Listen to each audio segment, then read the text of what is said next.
My friends, we are all going to die. And awfully soon.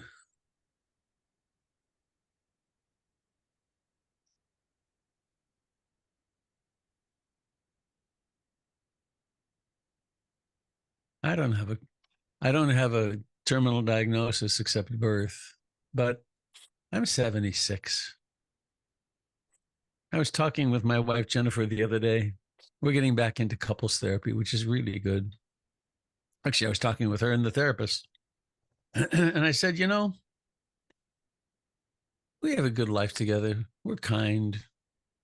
We do many things. We do the children well. We're a great team, and we have moments of closeness, but we don't really live in an overt field of loving each other like I know is possible.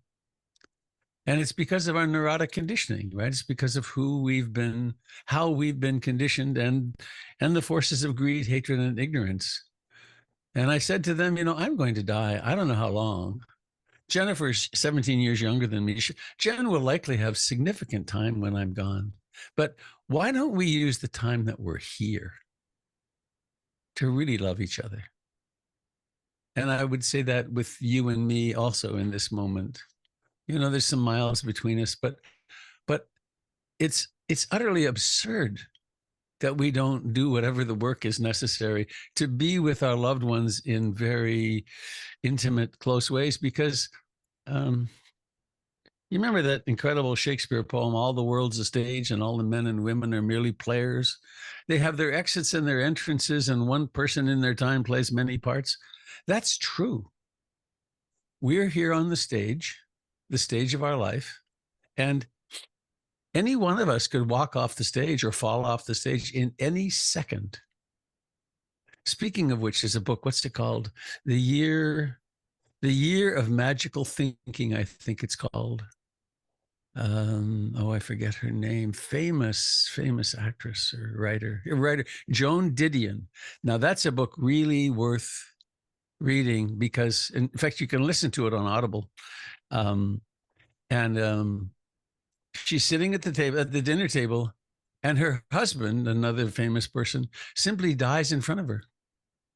And the book is about her thinking, how she goes through acknowledging that this really happened. And it's incredibly beautifully written. And we did during COVID, we did a listening to it on Zoom, the PIMC community. All right. So that wasn't where I intended to start, but it's a good place to start, isn't it? We're all going to die. In fact, let's go even heavier. Look around the room, please. If you, to the degree you can, and look at these pictures here. All of these people will be gone in a short time.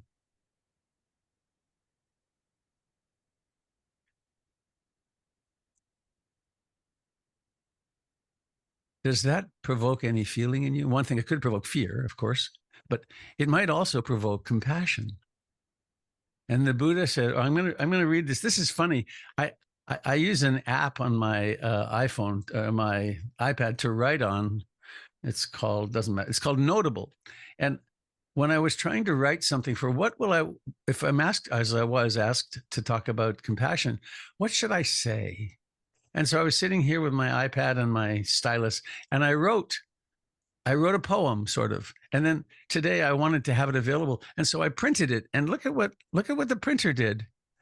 It translated the writing into this really, like, it's a word picture. So here's how it goes. It's a little poem.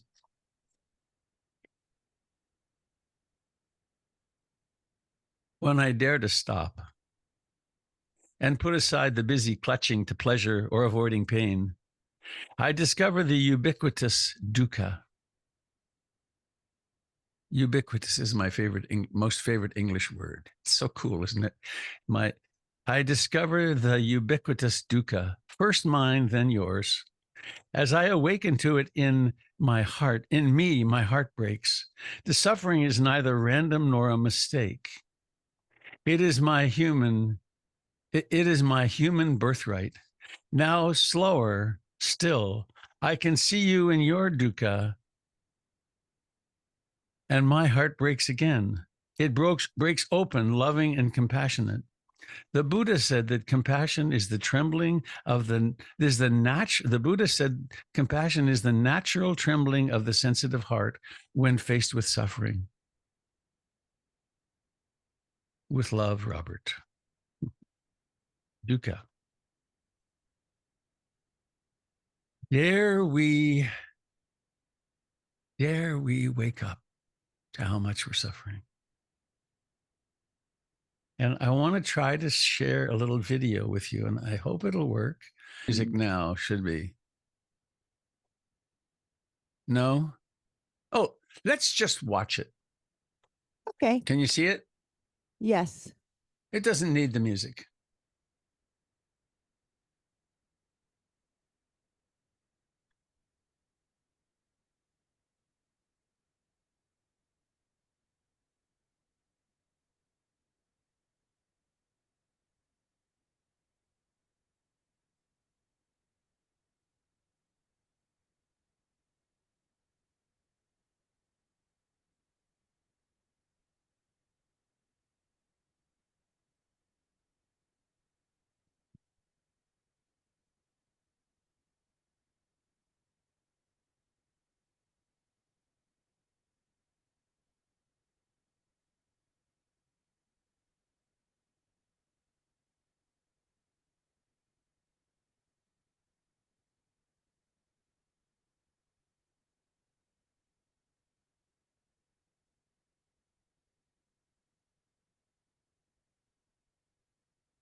Have you got me back?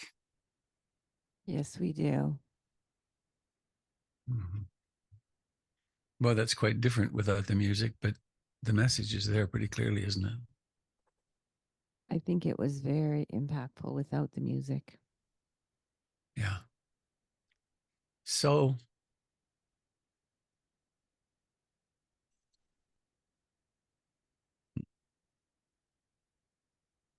we're having a wind advisory here in Portland, and I have Douglas fir trees outside. And actually, a friend of mine is not in their home now from the storm we had a few weeks ago. A Douglas fir, a 4-foot in diameter Douglas fir, came through into their living room. They were in bed. Right, quite something. You never know, huh? So I have a few things I wanted to be sure to say.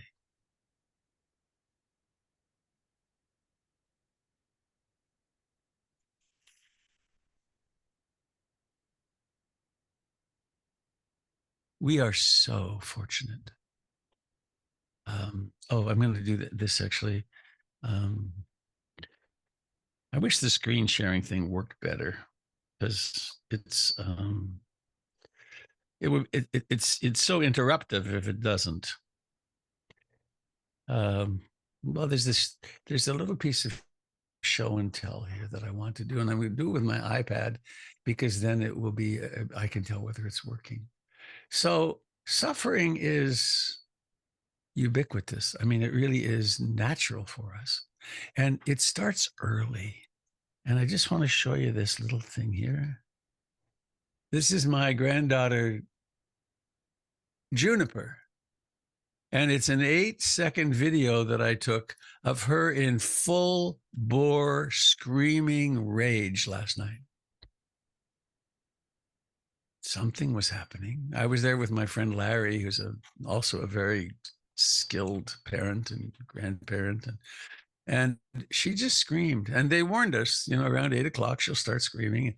And it was quite a fine meditation, actually. I've done a lot of baby raising and children, but to be there with her in complete freaked out terror, rage, whatever, right here in my face, basically, and to not get frightened, or to not let her attempt to co-regulate with me and freak me out, because the baby's cry is designed. I was actually going to warn you before I played it, caution, as in some news broadcasts, what you're about to hear or see may be disturbing. Because when a baby wants your attention, they know how to they go right to your fight flight response. And it's like, I've got to do something. But it was really interesting last night. Larry and I were talking. Here we are, both old men, both with a lot of training of mind and heart. And we can be here with this freaked out child and stay totally calm. Now, so does my daughter, however, and her partner, but they're, of course, exhausted. And so it's a lot harder. But what does this pain provoke? Well, it provokes compassion. How can I help? How can I help? Not how can I help because I'm feeling bad and scared, but how can I help because I'm actually strong enough to stay here and be present with you.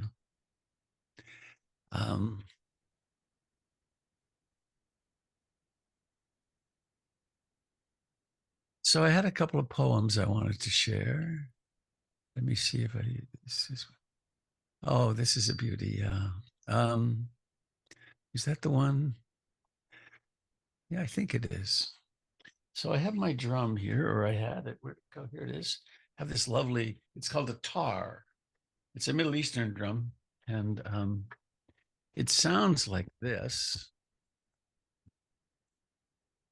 And let me look at you and see, Jane, can you hear me? Can you hear me, and can you hear the drum? We can hear you, but we cannot hear the drum. Oh, I know why. I've got these noise canceling on. How about this? Yes, we can. All right, there we go. It's on a different setting for noise cancellation. All right, so I get to the poem. First, please become aware that you're sitting here. one message I like to put out a lot is meditation isn't something that people do who sit cross-legged on the floor.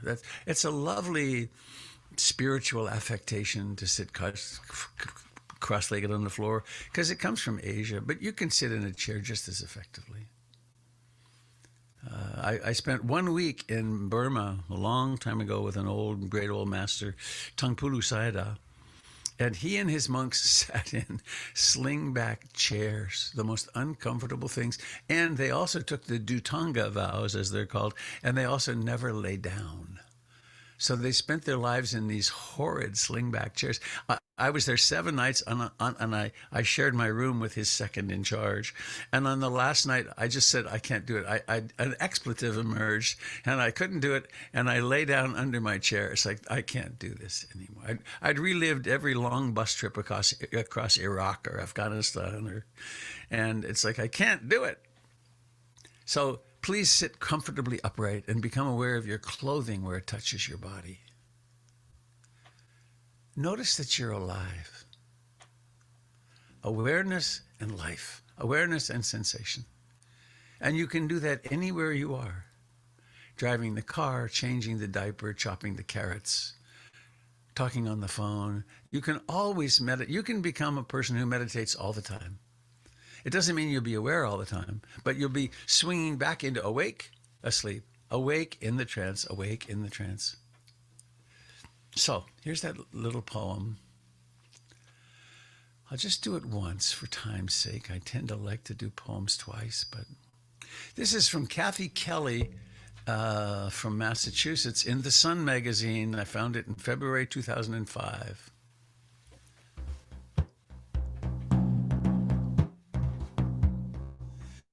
My father was the second oldest of 7 children. His mother died of a brain tumor when he was 17.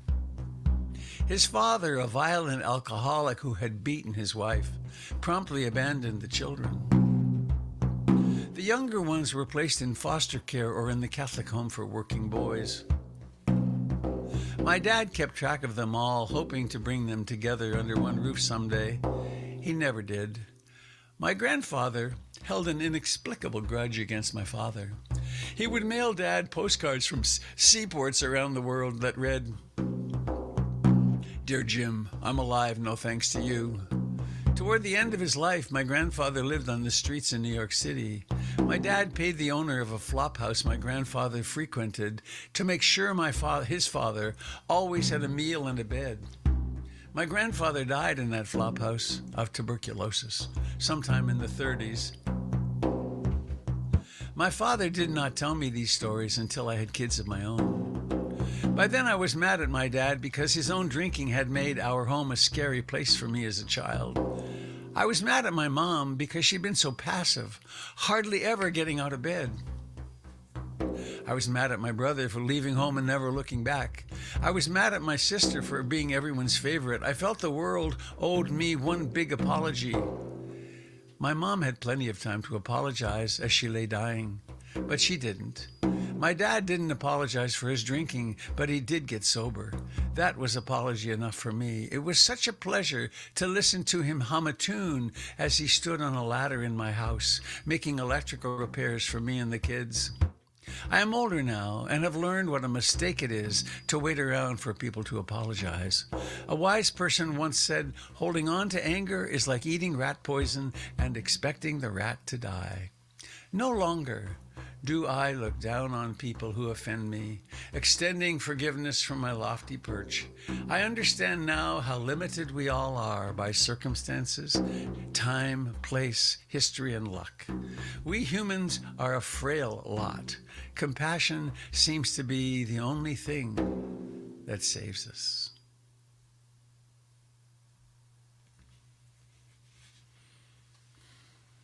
So,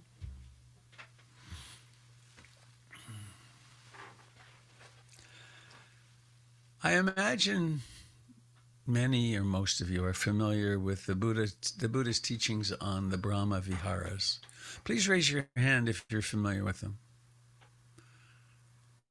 Okay, so quite a few are not. The Brahmavihārā translates as the abode of the gods. And here's an interesting and big statement. It's said, and I believe or / know it to be true, that when you reduce the very natural greed, hatred, and ignorance in the human psyche, in the human mind, what remains are the Brahmavihārās. And by calling them Brahmavihārās, it can make them somehow very magical and, it's from Asia. But what if we just called them the fundamental goodness of human beings? There's a wonderful man. I strongly encourage you to look him up. His name is Ajahn Sumedho, Sumedho. He's the elder of the Western Thai forest monks. He was the first one to go and study with Ajahn Chah. He's 89 or something, very frail. But then there's books. There's 5 books of a collection of his teachings, and there's stuff on YouTube. Anyway, he once said on a retreat with him, love means there's room for everything. That's what love is. The Catholics have agape, which is the love of God. So love means there's room for everything, and it is the foundation of our meditation practice. Interestingly, Sumedho doesn't teach metta or loving kindness meditation. He teaches insight meditation and says, just love everything that comes up. Accept everything that comes up. Make room for everything that comes up. So, love. The first of these profound human goodnesses is love.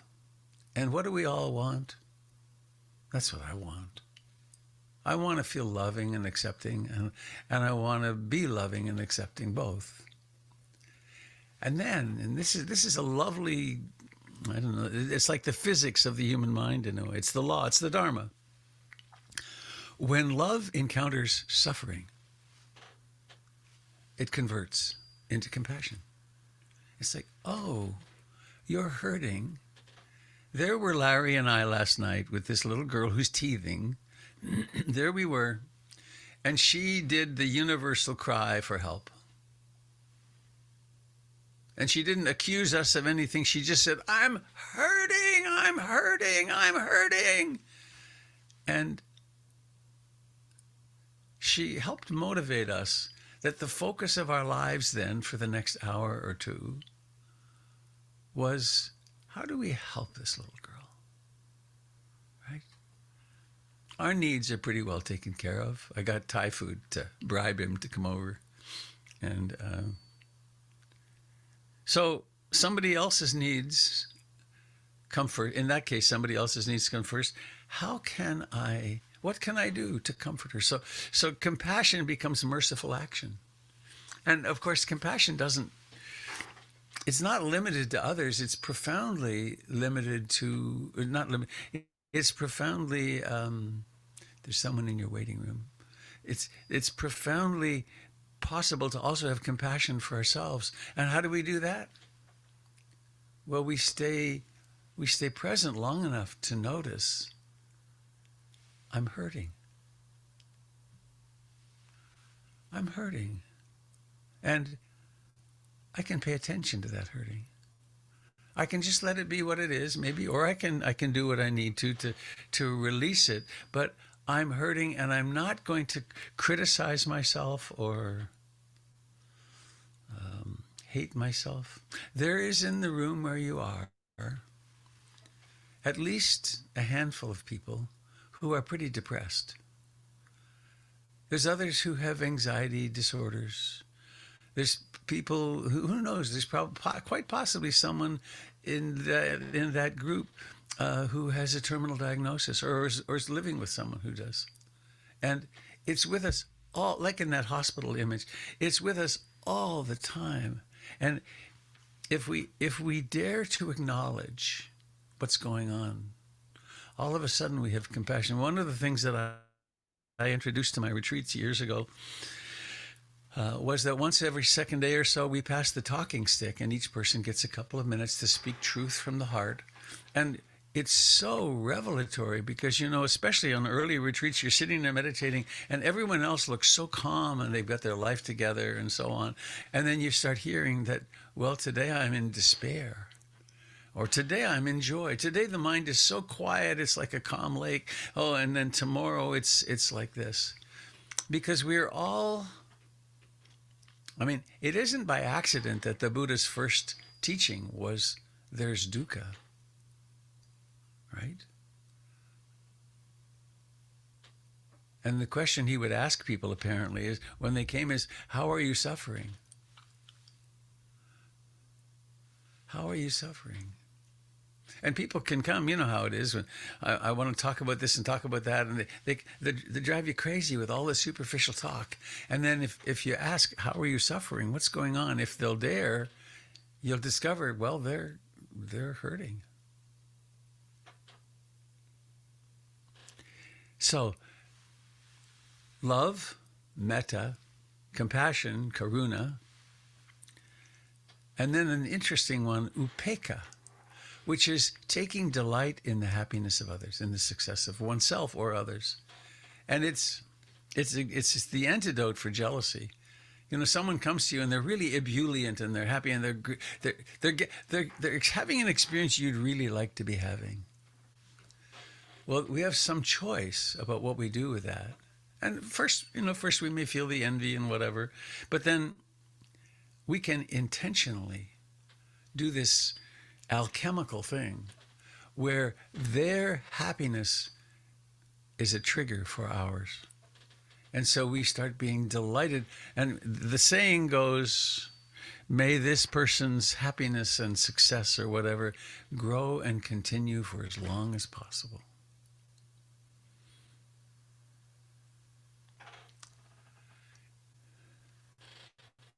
And then comes equanimity, which is essential. If you're going to meditate, you're going to become more sensitive. You're going to become more sensitive to your pain and suffering and to the pain and suffering around you.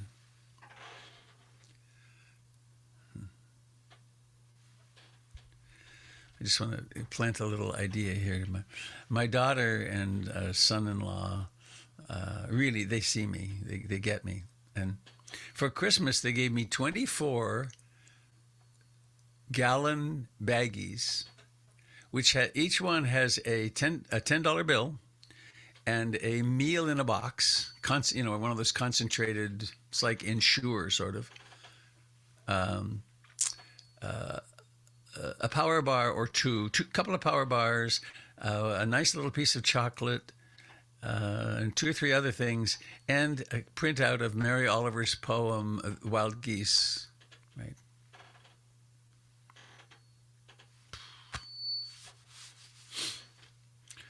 I gave one of these to a fellow. I stopped at a 7-Eleven on my way home, and I gave him one of these, and I went in the store, and then I came out, and I got in my car, and he was sitting there reading he was pretty strung out on something, but he was there reading Wild Geese. And I thought, no matter who you are, no matter no matter how lonely, this world calls to you, announcing your place in the family of things. So anyway, I've got 4 left. I got them at Christmas. But it's wonderful to have that in your car, because I don't know how it is in Edmonton, but it's bad here. We have hundreds of tents in our streets. How about that? We have billionaires that live in our city here. And there are people who... Oregon is one of the hunger centers of the United States. How can that be, right? How can that be? And I can go into politics or into being offended by it, or I can do my little bit and give away money and so on. The other thing I used to do before this, and I will again when the bags are gone, is those people that stand outside the 7-Eleven, they're not allowed in, right? They're not allowed in. So they stand there, but they're not begging. And I like to go up to them and say, what do they have in there that you would like? And that encounter it's really a useful encounter. And then they always ask for something trivial. It's weird. They love Mountain Dew for some. It's like, I guess it's the strong caffeine. But then I like to go in and I'll spend $10 or $15 or $20 and buy them some hot dog, and then I get to go out and get in my car and I get to go home, and when I get in my bed, I feel really good about being in my warm bed, because at least they've got some fuel for the night. So the more we develop our meditation and we start seeing, we'll see the moods in our loved ones. We'll see the mood in the person in the checkout line at the supermarket. And and if we dare to turn on the TV, we will discover that people are being bombed now. There's 25 million refugees on the earth right now. I mean, imagine that. And we're not designed actually to take in as much as the TV will bring us in 30 seconds or a minute. However, either way, we're going to get overwhelmed. The more sensitive you become, the more the suffering of the world will impinge upon you. And hence, it's crucial to develop the quality of equanimity. And in the quality of equanimity, one basically says, I'll open my heart. I will experience the suffering of the world and my loved ones, and I will feel that longing to do something, and I will do what I can, and then I will allow myself to relinquish all over responsibility and recognize that it is the way of the world. And then I will live in peace and love. And the people I am in contact with will experience me as present, kind, generous, and loving.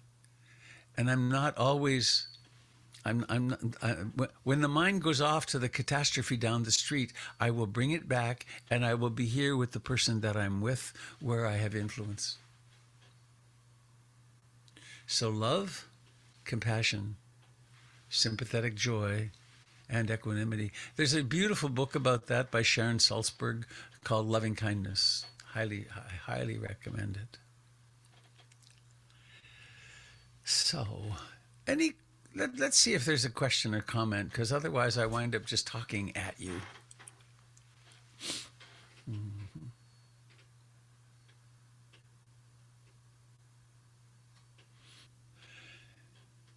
Oh, here's something in the chat.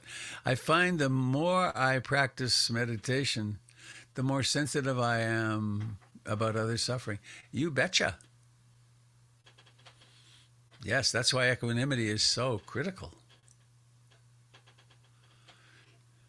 Because dukkha is everywhere. Everywhere there's a self, there's suffering. It's its nature. Because the self always wants more pleasure and less pain.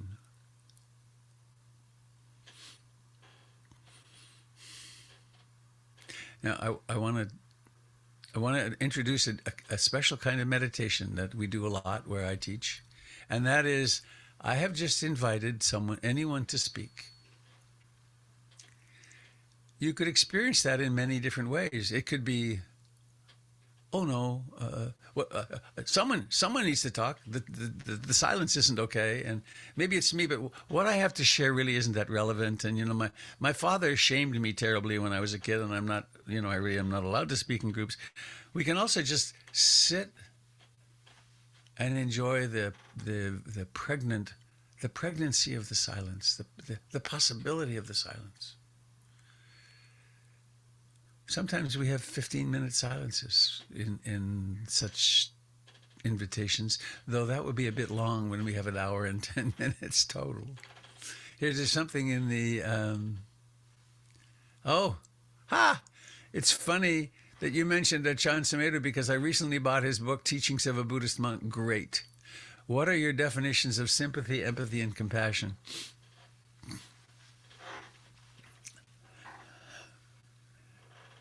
From way back in high school, if you take a guitar, for instance, take a guitar and get two little pieces of paper and put them over two of the strings.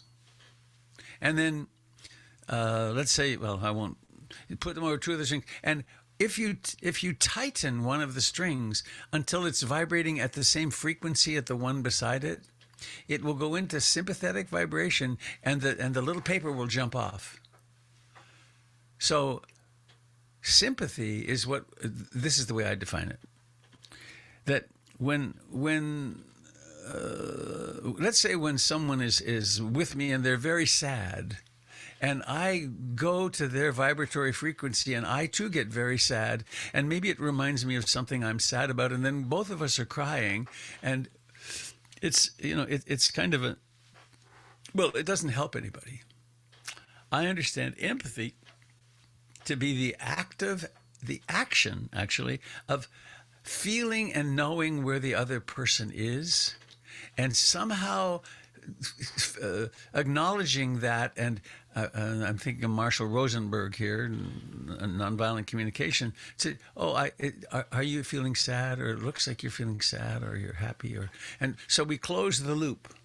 Empathy, and that's empathy. And compassion, I think, is the sensitive heart's natural vibration when it runs into suffering. And so it's like empathy, but it doesn't have to be conveyed. It's the experience of, I see the suffering. Can you repeat the verse on equanimity? Yes, I can try. Well, the traditional verse is, all beings are the recipients of their own karmic actions.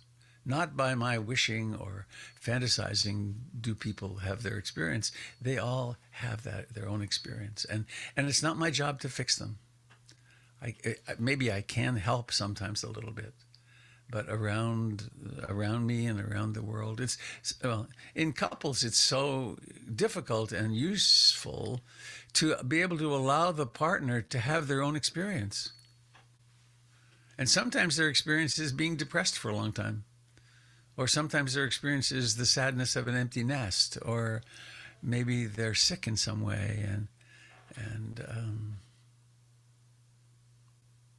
just remembered something. In a previous marriage, we had my then partner had adopted two girls from Guatemala, and they were both very, very damaged. One had something called reactive attachment disorder.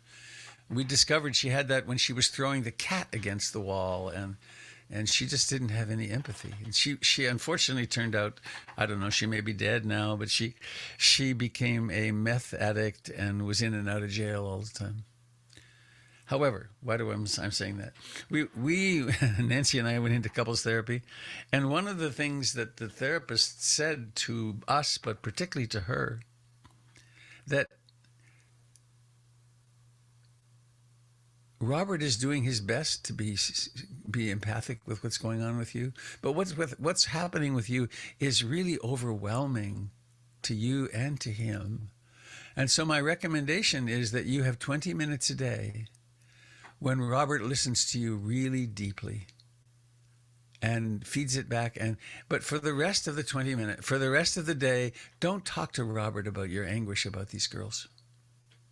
That was a very interesting intervention. Because I did my best. I mean, I'm very gifted at listening and being empathic and compassionate. But, and the other thing she said, and never mention it in the bedroom. Don't wake up and start talking about it. Wait till you're in the kitchen. Because we can overwhelm our partners with our suffering, and it's not theirs, it's ours.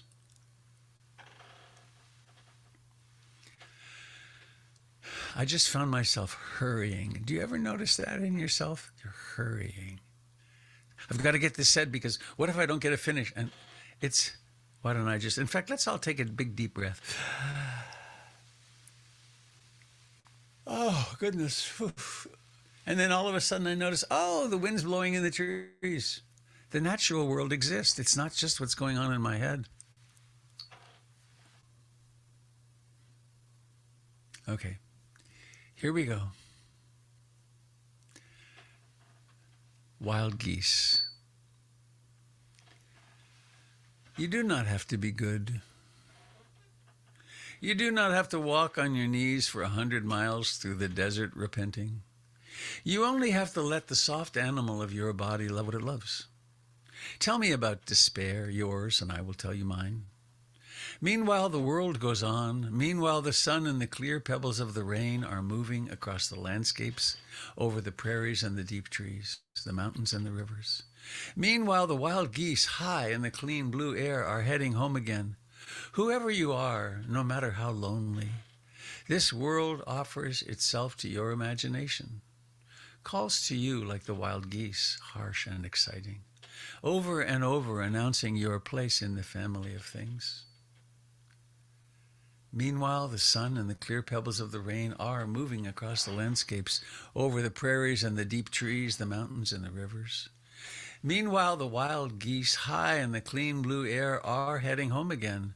Whoever you are, no matter how lonely, this world offers itself to your imagination, calls to you like the wild geese, harsh and exciting, over and over announcing your place in the family of things. Over and over and over announcing your place in the family of things. Thank you, Jane. Over and over announcing your place. You know, I do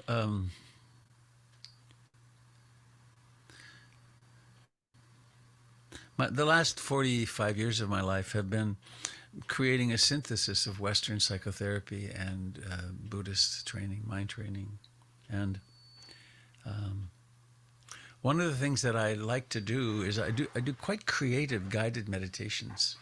And I have a loving kindness meditation, which is kind of loving kindness through the lifetime. And it's you connect with the Buddha or Kuan Yin or something in your heart, and then you imagine going back and being present at your birth. You know, when that little baby comes out and it's still got the vernix on and it's a little bloody, and you get to be the one. You get to be the one. You can hold yourself.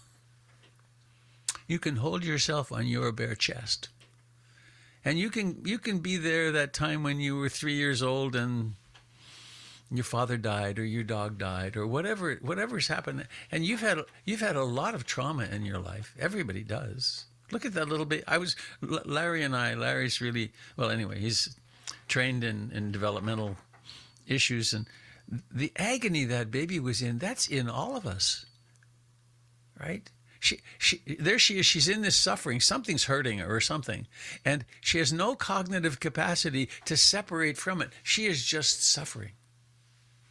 She doesn't have meditation. You do.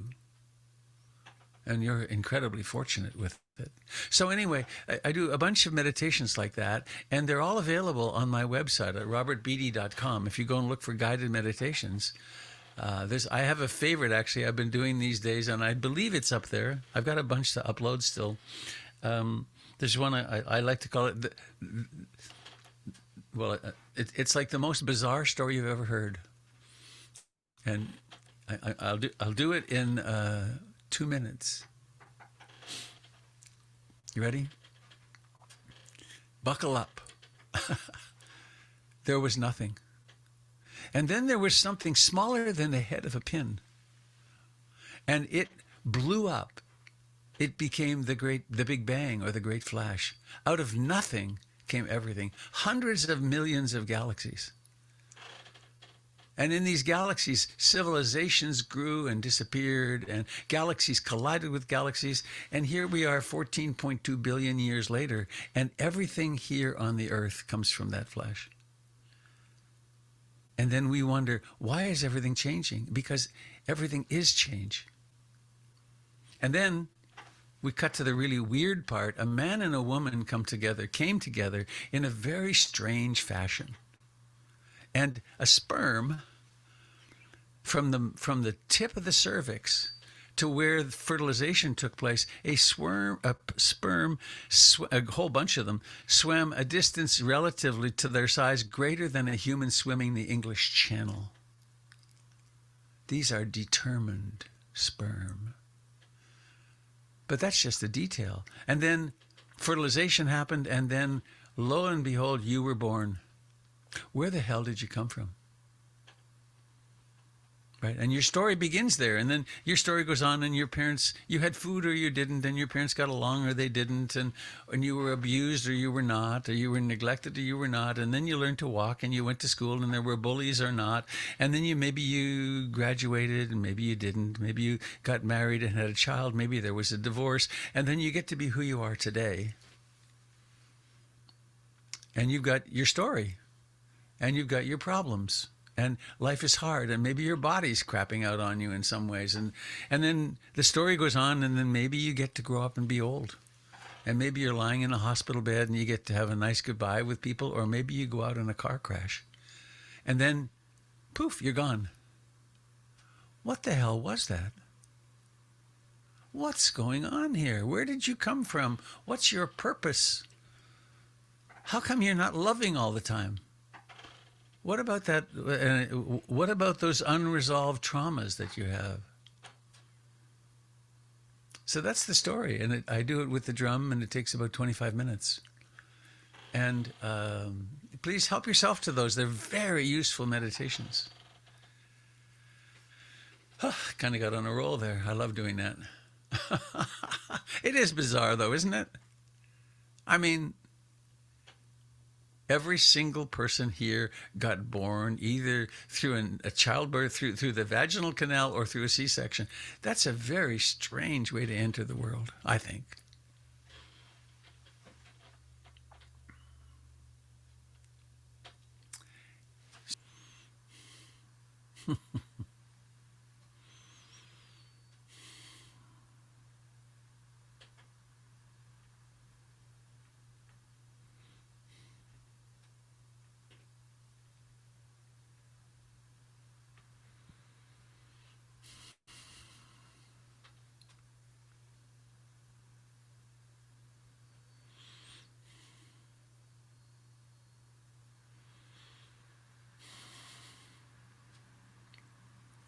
We're pretty merciless with ourselves.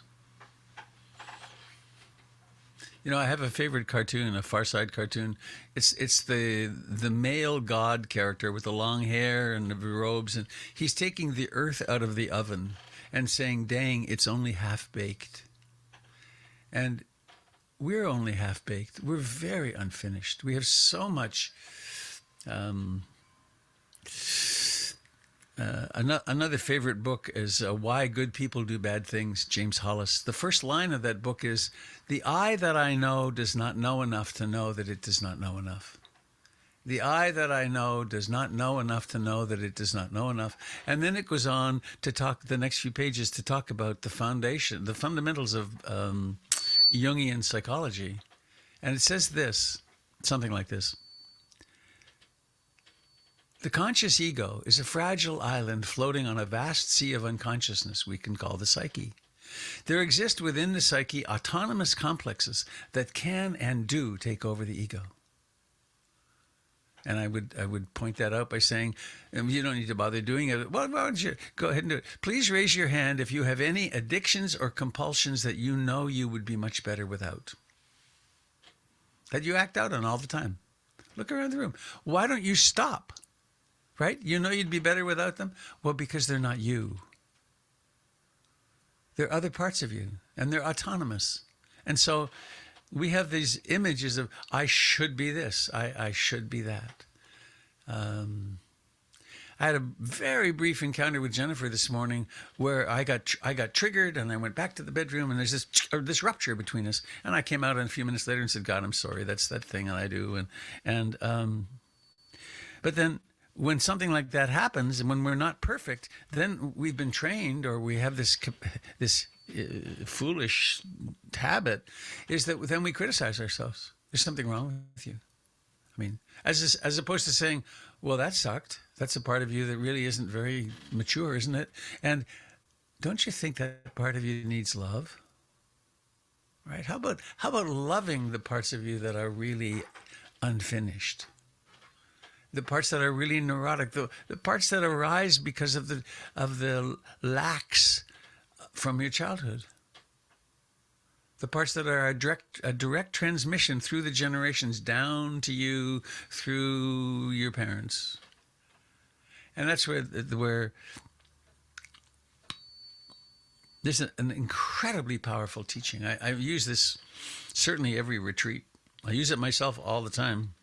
It's from Ajahn Chah, Thai forest master. You ready? You'll remember this one because you can make good use of it. Anytime you want to bring your practice into perfect balance, remember this. This moment is like this. Right? Right now it's like this. And that's all meditation is, actually. This moment is like this. And this, if this moment is like this, is you've just done something really, oh God, I want to call it stupid, but you've done something, you've just hurt somebody's feelings somehow in a way that you're tired of doing it. Rather than attacking yourself, you might just imagine holding that little person part of you that did that. Hold them in your arms and tell them you love them. And you don't have to be perfect. You don't have to be perfect, and you're not. And meditation is never going to make you perfect. It's not its purpose. Meditation is to remember that you're not this. It's one of the real traps in meditation. People think they have to talk in, now I speak in a holy voice because I'm a meditator. That's just BS.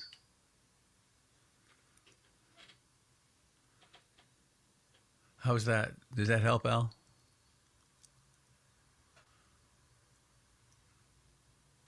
I do my very best to fix gender, but this poem was written in the 16th century, and it's he. All the world's a stage, and all the men and women are merely players.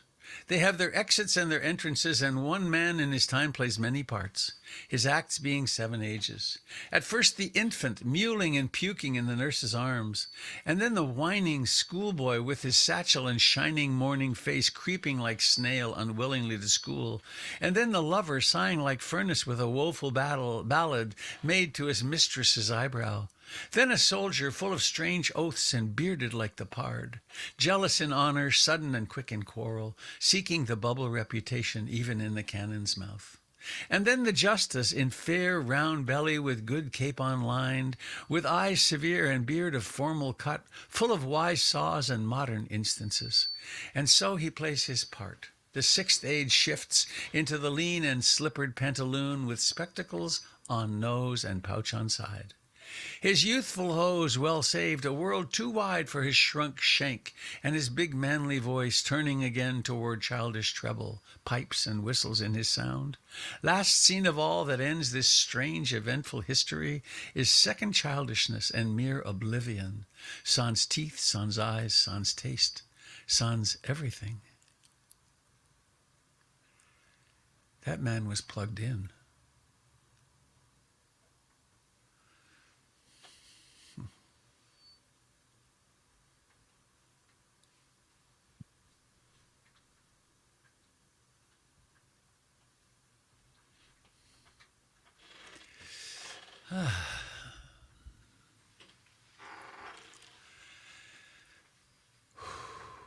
Now, I didn't lead you in a compassionate meditation, but you know how.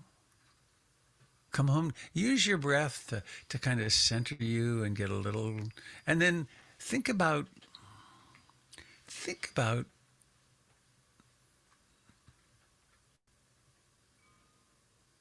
actually, I can share another something. People say these sharings are very helpful. My wife, Jennifer, has quite a bit of anxiety, struggles with it. And mostly I don't. And recently I've been having outbreaks of anxiety. Wake up in the morning feeling anxious. It really sucks. And then it'll go away after a while. And I had a profound realization, and I went to her and said, you know, I need to apologize because all these years I've been critical of your anxiety and what a drag it is for me and for you. And well, it turns out that I've been denying my anxiety and projecting it on you. and blaming you for the fact that I'm anxious. So now I have anxiety. And sometimes I don't. Like during this presentation, there's no anxiety here. I don't even do this. I just am here. But other things, there's this anxiety. So what shall I do? Well, I'll go to my meditation seat and I'll feel, where do I feel this in the body? And then sometimes I'll personalize this like this Bobby, you're frightened. And there's lots of reason for me to have anxiety. There's lots of personal neurotic reasons about lack of support in childhood and this and that and parental alcoholism. But now there's this feeling in the body and a sense of hard to breathe. Well, I see this, I feel this. And what can I bring to it? I can bring the Buddha to it. I can bring mindfulness to it. I can bring kindness and compassion. That's self-compassion. And you can do that. It's not rocket science in the least. It's just simple bringing your natural love to bear on yourself. And now I want to finish pretty close to on time. I want to do 2 more things. One is this. I'm teaching an 8-week class on the Book of Joy. Oh, and also that, you could do any of my classes at PIMC. They're all done Zoom as well. But anyway, I'm teaching a class on the Book of Joy, which is the Dalai Lama and Desmond Tutu in conversation. And one of the things that I notice in that, and they're 2 lovely men, the Dalai Lama spends 5 hours a day in meditation. Desmond Tutu spends 4. If we want to be happy in life and not overwhelmed by life, and if we want to be really sources of compassion for ourselves and others, having a significant meditation practice really makes sense. And what I'm commonly saying now is to say, well, start with 5 or 10 minutes or half an hour, or, but within a year, start aiming for an hour at least. My teachers in India, when I was coming home, said, sit for 2 hours a day, Robert, and everything else will take care of itself. Now, I've had small children and a career, and so I haven't done that. But as I'm aging and I'm having a little more space in my career, I'm taking more time, and, it makes such a difference. This is an incredibly powerful intervention we are making into the happiness and love of the planet, and ourselves, therefore, of course. So I want to finish with a poem. One of my students wrote this poem. This is a man who, well, let's just put it like this. Well, I'm not going to say his name. I'll do that. And then I'll tell you a little bit of can I find it here? No. Come on. Ah, here it is. Okay. Well, let me do it more generically.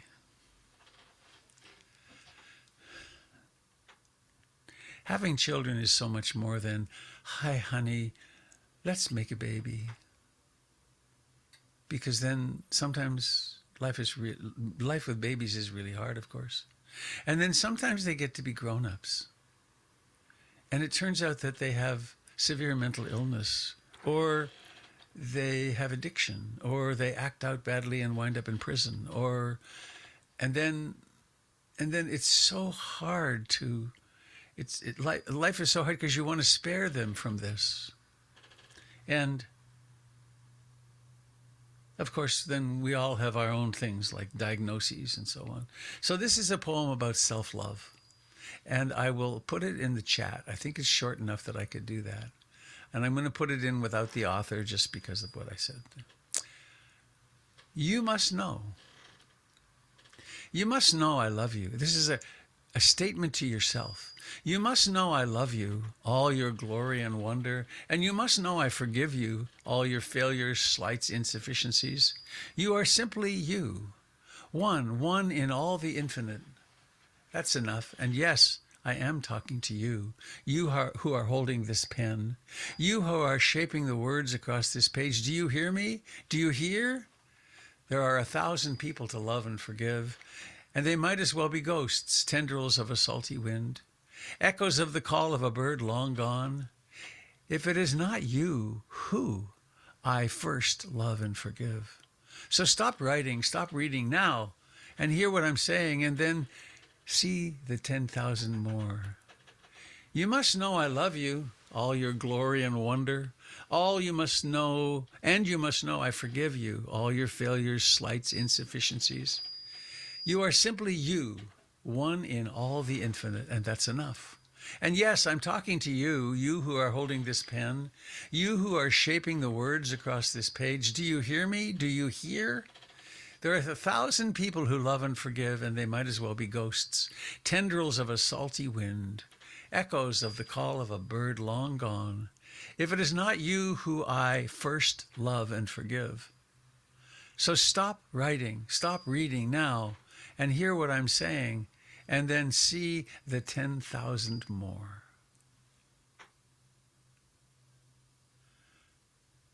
Copy.